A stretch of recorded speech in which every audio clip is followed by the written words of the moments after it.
προσπαθήσω να είμαι σχετικά σύντομος για να δώσουμε χώρο μετά και στους άλλους ομιλητές, αλλά και να γίνει συζήτηση. Έχοντας ακούσει όλη την πρωινή συζήτηση, θα έλεγα ότι το βασικό συμπέρασμα είναι ότι στο ερώτημα η προοπτική των αιωλικών επενδύσεων στο νέο πλαίσιο, το βασικό συμπέρασμα είναι ότι είμαστε καταδικασμένοι να πετύχουμε. Θέλουμε, δεν θέλουμε, πρέπει να πετύχουμε. Εγώ νιώθω το βάρος στις πλάτες μας πολύ μεγαλύτερο, γιατί όταν έρχεται ο καθηγητής Κάπρος και λέει ότι το 60% της ηλεκτροπαραγωγής σε 10-12 χρόνια πρέπει να γίνονται από ανανεώσιμες πηγές ενέργειας, αυτό δικτυωτικά σημαίνει μια κοσμογονία. Δεν ξέρω αν το καταφέρουμε, αλλά μιλάμε για κοσμογονία. Το θέμα είναι να δούμε κατά πόσο αυτό είναι ρεαλιστικό. Για να δούμε αν αυτό είναι ρεαλιστικό, πολύ σύντομα πρέπει να κάνουμε μια ανασκόπηση του τι έχει γίνει μέχρι σήμερα στα αιωλικά και ίσως να το δούμε και λίγο συγκριτικά με τις άλλες ΑΠΕ.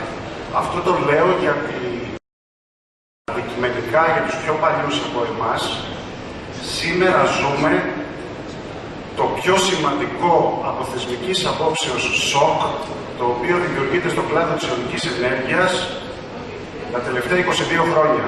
Το 1994 θεσπίστηκε ο 2244, με τον οποίο για πρώτη φορά γινόταν και στην Ελλάδα αυτό το οποίο γινόταν σε αρκετές προηγμένες τότε χώρες της Ευρώπης, το λεγόμενο feed-in tariff, η εγγυημένη τιμή. Εδώ και κάποιους μήνες, ένα χρόνο, το feed-in tariff δεν υπάρχει πια ουσιαστικά. Και δεν υπάρχει το γεγονός ότι, όπως θα δείτε στη στατιστική της ΕΛΕΤΑΕΝ, τα τελευταία χρόνια και τον τελευταίο χρόνο έχουν γίνει πολύ σημαντικές επενδύσεις. Αυτό είναι κυρίως χάρη του γεγονότος ότι η φοβία έλλειψης του feed-in tariff οδήγησε αρκετούς επενδυτές να ολοκληρώσουν και να κάνουν τις επενδύσεις τους. Άρα το τι θα γίνει από εδώ και πέρα είναι θέμα προσυζήτηση. Μέσα στα τελευταία 22 χρόνια, λοιπόν, έχοντας ένα θεσμικό πλαίσιο το οποίο θεωρητικά είναι το πιο ευνοϊκό που μπορεί να υπάρξει για ένα επενδυτή στον κλάδο της αιωλικής ενέργειας, καταφέραμε να εγκαταστήσουμε περίπου 2.200-2.300 ΜΒ. 100 ΜΒ το χρόνο. Είναι αυτό επιτυχία? Εγώ νομίζω όχι. Είναι αποτυχία? Επίσης όχι. Θα έλεγα κινηθήκαμε σε μια μετριότητα. Δεν καταφέραμε πάντως να πετύχουμε αυτό το οποίο προσδοκούσαμε όταν είχαμε αυτό το σύστημα και όταν βάσαμε κάποιους στόχους με ορόσημο, για παράδειγμα, το 2020. Γιατί δεν καταφέραμε να πετύχουμε αυτούς τους στόχους? Αυτό είναι μεγάλη συζήτηση, δεν την κάνουμε σήμερα. Ας δούμε όμως την αντιδιαστολή, για παράδειγμα, των φωτοβολταϊκών. Και τα φωτοβολταϊκά είχαν feed-in tariff και μέσα σε 4-5 χρόνια έγινε μια τεράστια έκρηξη, η οποία λίγο έλειψε να είναι και επικίνδυνη, αν δεν ήταν επικίνδυνη. Ήταν αυτό επιτυχία? Ούτε αυτό ήταν επιτυχία. Τα φωτοβολταϊκά, με feed-in tariff, με ένα αντίστοιχο σύστημα, ο τρόπος που εξελιχθήκαν και αναπτυχθήκανε, μάλλον τελικά στο συνολικό κλάδο της ενέργειας και των ΑΠΕ και σίγουρα στα αιωλικά, δεν κάνανε καλό. Εν πάση περιπτώσει, έχουμε διδαχθεί από το παρελθόν, ελπίζω, και πάμε τώρα να κοιτάξουμε από εδώ και πέρα λίγο στο μέλλον. Τι γίνεται από εδώ και πέρα? Είναι θετικές οι προοπτικές ή δεν είναι θετικές οι προοπτικές? Υπάρχουν κάποια σημάδια της παγκόσμιας αγοράς τα οποία είναι πάρα πολύ θετικά. Θα έλεγα ότι το πιο θετικό σημάδι είναι η πάρα πολύ σημαντική πτώση στο κόστος εξοπλισμού. Η αιωλική ενέργεια πράγματι σε παγκόσμιο επίπεδο είναι όσο φτηνή δεν ήταν ποτέ. Και αυτό γιατί έχει πέσει ραγδαία το κόστος των εξοπλισμών και έχει ανεβεί σημαντικά η ενεργειακή παραγωγικότητα στην ίδια ακριβώς περιοχή με το ίδιο αιωλικό δυναμικό λόγω βελτίωσης των τεχνολογιών. Αυτά είναι τα θετικά. Αυτό όμως δεν σημαίνει ότι τα έργα που γίνονται από εδώ και πέρα στη χώρα θα είναι απαραίτητα πιο χαμηλού κόστους σε σχέση με το κόστος το οποίο υπήρχε μέχρι τώρα στις επενδύσεις που είχαν γίνει. Και αυτό γιατί? Γιατί έχοντας πια ζήσει τον πρώτο κλάδο ανάπτυξης, την πρώτη φάση σημαντικής ανάπτυξης αιωλικής ενέργειας στη χώρα, κατά κανόνα έχουν καταληφθεί και έχουν υλοποιηθεί έργα σε καλύτερες περιοχές, με το καλύτερο αιωλικό δυναμικό, με τις πιο εύκολες προσβάσεις, με τα πιο κοντινά δίκτυα. Οι υποδομές αυτές δεν υπάρχουν πια. Τα έργα τα οποία καλούμαστε να κάνουμε πολύ περισσότερο, άμα θέλουμε να αντιμετωπίσουμε στόχους φιλόδοξους όπως αυτούς που συζητηθήκαμε το πρωί, είναι πολύ μα πολύ πιο δύσκολα έργα και πολύ πιο φιλόδοξα σε επίπεδο υλοποίησης.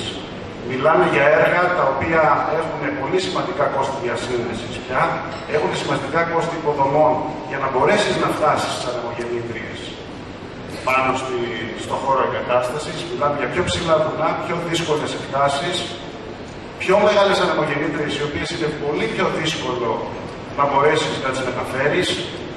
Αυτό λοιπόν λειτουργεί σαν αντίβαρο στην πτώση του κόστους των ίδιων των ανεμογεννητριών και στην αύξηση της παραγωγικότητάς τους. Τελικό ισοζύγιο δεν υπάρχει ακόμα, αυτό εξαρτάται από έργο σε έργο. Αλλά ενώ από τη μία έχουμε το αισιόδοξο μήνυμα, από την άλλη έχουμε ένα μήνυμα το οποίο κατά κάποιο τρόπο φοβίζει. Έτσι.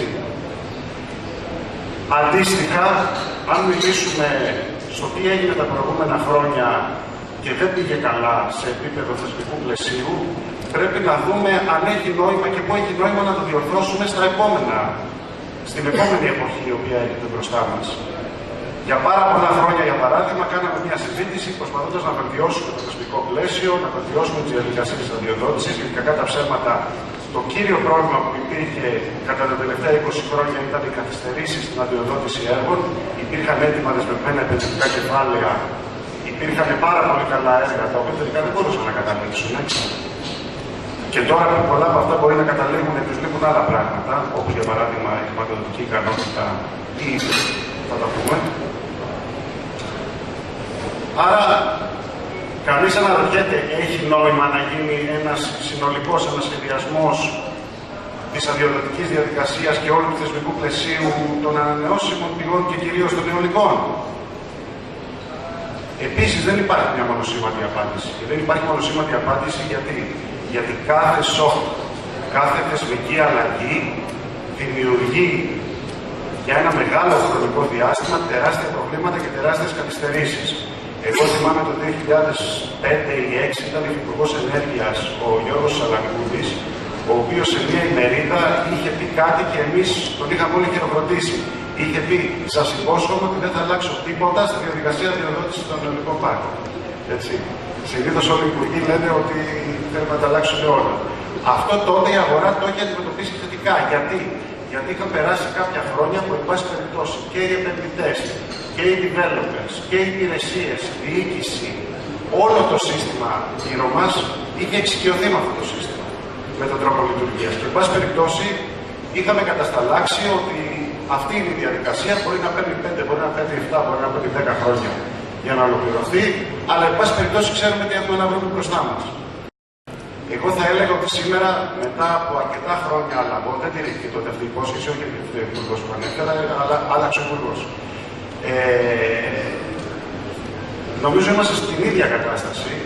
Δεν πρέπει να συζητάμε πια αλλαγές στο θεσμικό πλαίσιο όσον αφορά την αδειοδότηση αιωλικών πάρκων, αλλά πρέπει να συζητάμε δραστικές και ριζικές αλλαγές στο θεσμικό πλαίσιο όσον αφορά την υλοποίηση, την αποδοτικότητα, την επενδυσιμότητα των αιωλικών πάρκων. Τι θέλω να πω? Από τη στιγμή που δεν υπάρχει πια το feed-in tariff και υπάρχει μια διαδικασία διαγωνισμών, αυτό είναι αναγκαίο καλό, αναγκαίο κακό, είναι δεδομένο. Πρέπει να ζήσουμε με αυτό. Δεν μπορεί όμως το σύστημα των διαγωνισμών απλά να έρθει και να κάτσει πάνω στη διαδικασία η οποία υπάρχει σήμερα. Είναι παντελώς ασύμβατο. Πάλι δεν θα πω σε λεπτομέρειες γιατί δεν έχουμε το χρόνο, αλλά δεν είναι δυνατόν έτσι όπως λειτουργεί σήμερα το σύστημα να ζητάμε τα πάντα από τους επενδυτές. Και οι ποινικές επιστολές για να δεσμεύουν, να παίρνουν προσφορές σύνδεσης και τέλη διακράτησης αδειών όσο έχουν άδειες παραγωγής οι οποίες δεν προχωράνε σε υλοποίηση, και να συμμετέχουν σε διαγωνισμούς στους οποίους θα ζητούμε και άλλες εγγυητικές επιστολές, θα ζητάμε και άλλα κόστη συμμετοχής, και όλα αυτά μαζί να μην ξέρουμε σήμερα που μιλάμε πώς παντρεύονται το νέο πλαίσιο με το υφιστάμενο, το προηγούμενο πλαίσιο. Δηλαδή, δεν είναι δυνατόν σήμερα που μιλάμε κανένας νομίζω επενδυτής να προχωρήσει να ολοκληρώσει την ανάπτυξη ενός έργου και να προχωρήσει στην επένδυση, αν δεν αποκρισταλωθεί όσο το δυνατόν συντομότερα από το Υπουργείο, από τη ΡΑΕ, το σύνολο της διαδικασίας. πότε θα μπορεί να συμμετέχει σε διαγωνισμούς, τι θα του ζητάτε για να συμμετέχει σε διαγωνισμούς. Θα υπάρχουν διοικητικές επιστολές έτσι όπως υπάρχουν σήμερα. Όσο δεν προκρίνεται σε διαγωνισμούς και διατηρείται άδεια παραγωγής, θα καλείται να πληρώνει τέλη διατήρησης αδειών. Όλα αυτά και πολλά άλλα παραπάνω. Άρα χρειάζεται ένα συνολικό, ας το πούμε, αυτό που λέμε re-engineering, ανασχεδιασμός του θεσμικού πλαισίου, όχι όμως το κομμάτι, το δασαρχείο, η πολεοδομία, η υπηρεσία πολιτικής αεροπορίας κτλ. Αλλά στο κομμάτι το κεντρικό θεσμικό που έχει να κάνει με την εξασφάλιση ηλεκτρικού χώρου, με την εξασφάλιση σύμβασης ηλεκτρικής ενίσχυσης, με τη διαδικασία των διαγωνισμών και με το τι γίνεται σε έργα τα οποία κάθονται και περιμένουν. Όλα αυτά τα κομματάκια του puzzle πρέπει να μπουν στη θέση τους και να μπουν με σωστό τρόπο. Σήμερα δεν έχουμε τα κομμάτια του puzzle στη θέση τους. Έχουμε απλά ατακταρισμένα κάποια κομματάκια ενός puzzle. Πρέπει όλα αυτά να μπουν σωστά. Η ΡΑΕ και το Υπουργείο κάνουν πολύ καλή προσπάθεια. Δεν είναι μορφή αυτό που λέω προς αυτούς.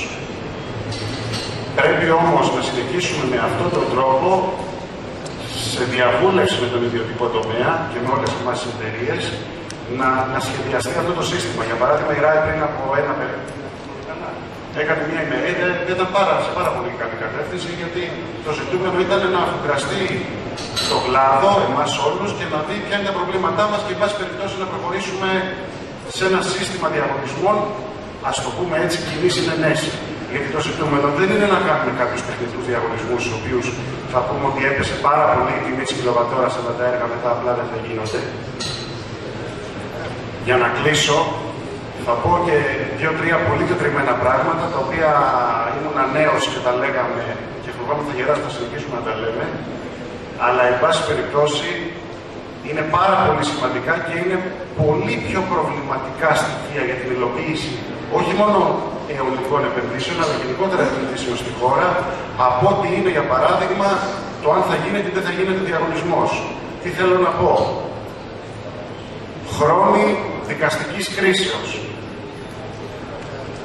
Ακόμα και σήμερα που μιλάμε ένα έργο το οποίο θα πάει στο Συμβούλιο της Επικρατείας, θα κάνει 4 χρόνια να βγει η απόφαση, αν βγει η απόφαση. Δεν μπορούμε να ζητάμε επενδύσεις έτσι. Και δεν μπορούμε να ζητάμε επενδύσεις γιατί όλοι εμείς οι επενδυτές είμαστε χρειαζόμενοι στην τελική ανάλυση. Και όταν τελειώσει την οδύσσια της αδειοδότησης, όταν συμμετάσχεις στον διαγωνισμό και κερδίσεις και τον διαγωνισμό και ενταχθείς, ο πρώτος που θα σε πάει στο Συμβούλιο της Επικρατείας σε μπλοκάρει για 4 χρόνια. Πώς θα το αντιμετωπίσει αυτό η ΡΑΕ? Έλλειψη δασολογίου.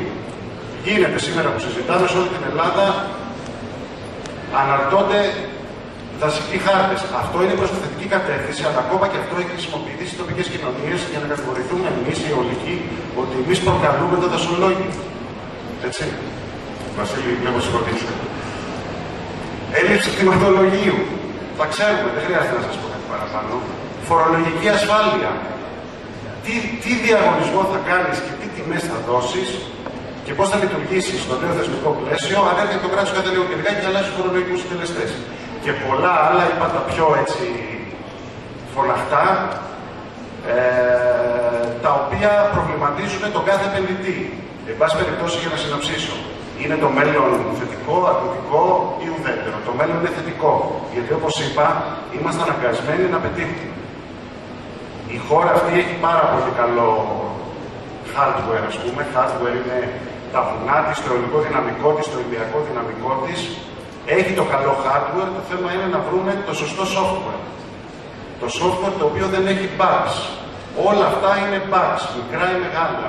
Είναι μια ευκαιρία τώρα και, εν πάση περιπτώσει, ακόμα και η οικονομική κρίση είναι μια ευκαιρία να τοποθετηθούν όλα αυτά τα κομματάκια σωστά, έτσι να μπορέσει να φτάσουμε έτσι μέσα στα λίγα επόμενα χρόνια και να έχουμε ένα θεσμικό πλαίσιο το οποίο πραγματικά θα μπορεί να λειτουργεί φιλοεπενδυτικά, άρα και φιλοάπε.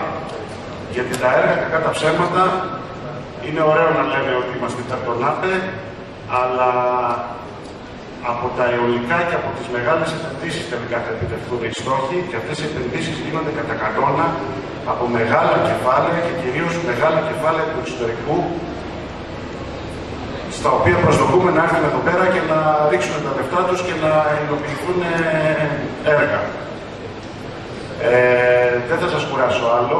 Ήθελα σε κάποιο βαθμό να κάλυψα και τους εκπροσώπους των ξένων ομίλων, έτσι, αλλά από αυτούς προσδοκούμε τελικά να γίνουν οι μεγάλες επενδύσεις, έτσι. Σας ευχαριστώ πολύ.